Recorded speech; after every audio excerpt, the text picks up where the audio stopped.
Hello, my name is Ashriel Friend, and today we are going to be talking about school vouchers, the pros and the cons.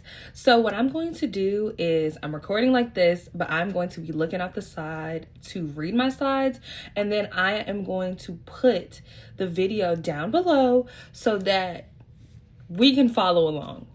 Okay, so today we're talking about school vouchers. What I'm going to do is I'm going to break it down. I'm going to give you pros, I'm going to give you cons, I'm going to give you a summary, and then also at the very beginning, I'm just going to go ahead and break down what a school voucher is, and then we are going to be able to move forward. So come along and let's talk about this together. So the big question is, what are school vouchers? They are public funds used toward private school tuition. They are designed to increase parental choice. They are part of the border school choice movement, please forgive me. And then it also includes universal and targeted programs. So growing up, not really growing up, but in high school, I was in private school. And I think this is something that I was hearing about a lot was vouchers, and people getting in donations because private schools are not funded by the government.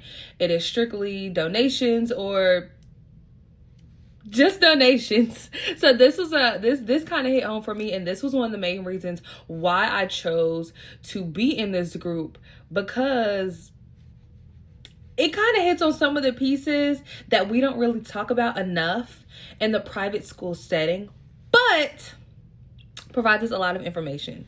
So let's move right along. So one of our first pros is increased educational choice. It empowers families to choose best fit schools, offers alternatives to underperforming public schools, and expands options beyond geographic zoning. Okay, so when I was in high school, I didn't even live in the same city per se that my school was in. So usually people live about like 5 to 10 minutes away from their school. I lived about 30. Then we moved, and then in our transition, when we moved, we lived about maybe an hour away from school. So being in private school does have some pros. One being, like I said, geographic zoning, like being able to be in that setting, even if you're not zoned for that school. It also empowers families to choose best fit schools. What a lot of people do in the private school setting is you kind of come in, you have an interview, you kind of meet the staff, or kind of just get a feel of the camp. It's like a tour. It's like a tour. And from then on out, the tour guides, they come in and they tell you why their school is the best school for you. And then from that point moving forward, you just go from there. And so what you do at the end is you sit down with your family and you evaluate, is this school good enough for my child to go to? Is their sports good? Is their arts good? Do I feel like when my child walks across the stage, do I feel like I made the best decision for them as their parents? When you're in public school, you kind of don't really get that option. This is what we're doing. This is how we're going to move forward. This is the school that you're zoned for. And there's really not a lot of conversation. If you are wanting your child to be in a better school system, if you are in a public school setting, then you would probably have to move or probably use somebody else's address. That way your child can go to that school. But when you are in a private school setting, it's just a couple of pros. So y'all, we're kind of starting off strong. And that takes us right on over to point number 2, increased educational choice. It empowers families, again, to choose the best fit schools, alternatives to underperforming public schools, and expands options beyond geographic zoning. So yeah, so those two kind of go hand in hand. Well, I guess I did 2 slides on the same thing. So just buckle up. We're going to move along. Okay, now point number 2. Competition improves public schools. So competitive pressure improve public school math performance. Schools respond to enrollment loss by increasing quality, and market incentives encourage innovation. So improvements, innovation, and it makes us proud of our progress. I think that's really all that I have on this topic. So one of the major pros that I would say, in my opinion, is the graduation rate improvements. It's limited test score gain, significant increase in high school graduation rates, and suggests long-term benefits beyond standardized testing. So long-term benefits increase and there are gains. I feel like this is also really important, and this is also really helpful with the school vouchers, because what helped me personally was the fact that I was not in a classroom of 30, 35 students like a public school setting. I was in a classroom with maybe about, I think the smallest class I've ever been in was 4 students, and the biggest probably being no more than like 20. So with that, the graduation rate is higher because it's more intimate. And I think that's why school vouchers are really, really important, because graduation is really important. And I don't know, y'all, I'm getting tongue-tied. So this is all I really have for this point. Okay. College enrollment gains. So we have access, opportunity, and advancement. Higher college enrollment among eligible students. Stronger effects for low income and Black students, and positive long-term educational outcomes. So I'm just going to hit on the stronger effects for low income and Black students. Because I'm Black, so this kind of hits home just a little bit. Okay, so with us being with a minority, having the ability, or somebody that has low income, to come in, get an education, and kind of not really look like the norm, it's a beautiful thing. It's a really beautiful thing. I do feel like being in a private school setting and having those school vouchers, where you have like that support behind you to push you to move you to go forward, it does take some of those minorities and put them in a higher place. Because like I said, you have people in support that is pushing behind you. And this isn't really just a situation where it's like everybody for themselves, if that makes sense. The higher college enrollment among eligible students. This is also another really important point, because like I said, you do have that support. You do have people that do want to see you walk across that stage at graduation, and they are going to do whatever they can to make sure that high school isn't just it for you, that you can go forth and you can rise up to the occasion. So having a school voucher, having somebody that has universal targeted programs and funds towards your school, it helps you not only for in your right now, but in your future as well. And I would like to almost say that it wasn't always like this for everybody. So the fact that now that we have something that is inclusive for everybody is so much more beautiful. School vouchers also provide parent satisfaction. So families report higher satisfaction levels, improve perception of school safety, and greater alignment with family values. Okay, so when I went to a private school, I actually went to a Christian academy. And the beautiful thing about the Christian academy is it aligned with my family values.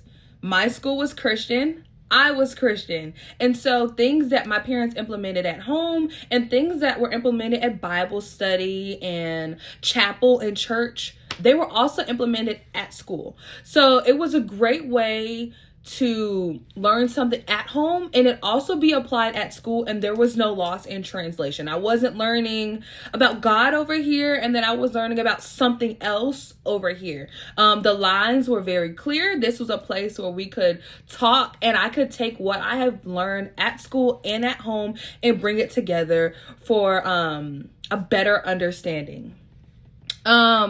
Improved school safety. So yes, this is also a really big one.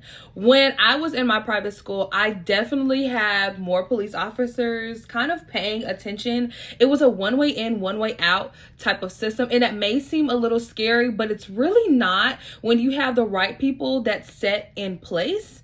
It makes parents feel safer when you see the officers walking around, when they're present at games, they are at other events, and they really get to know their students. So when I was in my first private school, because I went to two, my first private school, I think they had no more than 400 students from grades K all the way through seniors. That could be a stretch. It could have been like 500 because in high school alone, we had 200 students. If that. And that was grades 9th through 12th. So this definitely makes parents feel more satisfied because this is intimate learning. There's more safety. And then a lot of the values that they teach at home, this is also something that their children get to experience in their day-to-day school schedule. So broad research findings. 83% of analyzed studies found positive effects. Improvements extend beyond test scores and supports educational pluralism. So we have evidence and impact. Social benefit arguments. School choice may increase civic engagement over time. Families can select schools aligned with their values and cultures. Smaller or specialized environments may strengthen school climate and increase parental involvement in education decisions. I think that we kind of talked about a lot of these a little bit. So I don't think that we don't have to hit on it anymore, but just to give us a quick summary, because I know that we've been talking for a really long time. So a quick summary of our pro side before we get into con side is increase access to alternative learning environments, create competitive pressure that may improve public schools. We didn't talk about this one, so we're going to talk about this one real quick. So what I have learned is being in the private school setting does push you forward or more ahead than somebody that is in the public school setting. Does that mean that the public school setting is beneath us? No, it does not. What this tells us is that private schools, they have a little bit more advancements because they have the ability to talk to little Johnny and little Susie on the side rather than giving a lecture, and some students get lost in translation. So it's actually a lot of pros that we have going on in the private school setting that makes public school settings say, hey, we need to get up, we need to do better, and we kind of got to get like these private schools just a little bit. Number 3 is they show positive effects on graduation and college enrollment rates, increase parental satisfaction and engagement, and then last but not least, provide opportunities for low-income families to leave underperforming schools. Okay, y'all. So that was a lot of information, but that was on our pro side. Now buckle up because we're going to head on over to the con side. Okay, so our first con, we're coming in a little strong. Funding loss for public schools.